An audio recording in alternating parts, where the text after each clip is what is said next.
Hi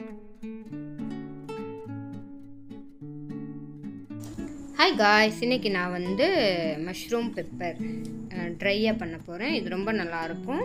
chapati, parotta, rice எல்லாத்துக்கும் தொட்டுக்கலாம்.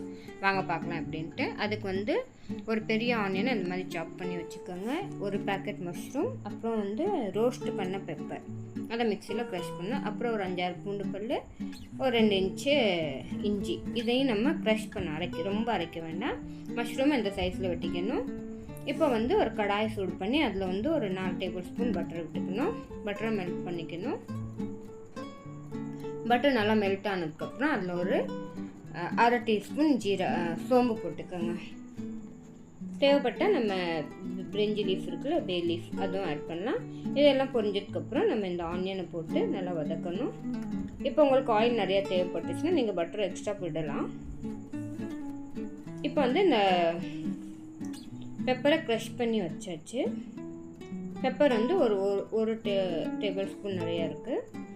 இந்த டைமில் நம்ம வந்து இந்த ஆனியன் எல்லாம் நல்லா வதங்குற டைமில் நம்ம வந்து அந்த ஜிஞ்சர் கார்லிக்கை க்ரஷ் பண்ணி வச்சுக்கணும். ரொம்ப நைஸாக பேஸ்ட் பண்ணாமல் அந்த க்ரஷ் பண்ணி போட்டோன்னா ரொம்ப நல்லாயிருக்கும்.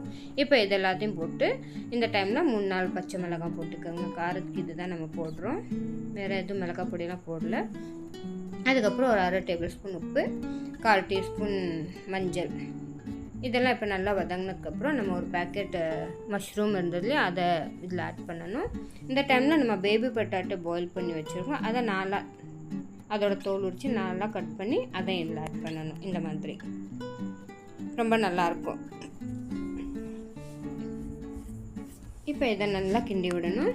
தேவைப்பட்டால் நீங்கள் மூடிக்கலாம். ஆனால் இந்த மஷ்ரூமும் பொட்டாட்டோ ரெண்டுமே சீக்கிரம், பொட்டாட்டோ வந்து நம்ம ஆல்ரெடி பாயில் பண்ணி வச்சுருக்கோம் இல்லையா, மஷ்ரூம் டக்குன்னு வெந்துடும். அதனால் மூடியெல்லாம் வைக்க வேண்டாம். ஒரு 10 நிமிஷம் ஸ்லோ ஃப்ளேம்லேயே இதை அப்படியே விட்டோன்னா நல்லா வெந்துடும். இப்போ கொஞ்சம் தண்ணி விட்டு இதை அதிலே வேக விட்டுடலாம்.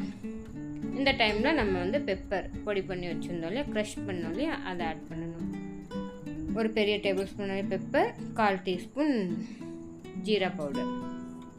இப்போ இதெல்லாம் நல்லா மிக்ஸ் பண்ணிக்கோங்க. நல்லா கிண்டி விட்டுக்கோங்க, அடி பிடிக்காமல் இருக்கிறதுக்கு.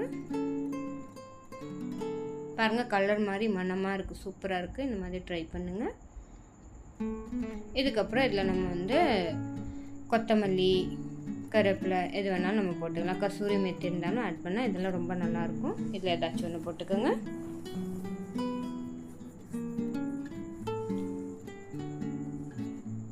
Very simple dish. இந்த மாதிரி நீங்களும் ட்ரை பண்ணுங்கள். அதே மாதிரி என்னோடய சேனலை லைக் பண்ணுங்கள், சப்ஸ்கிரைப் பண்ணுங்கள், கமெண்ட் எழுதுங்க, மறந்துடாதீங்க friends. Okay friends, thank you, bye bye.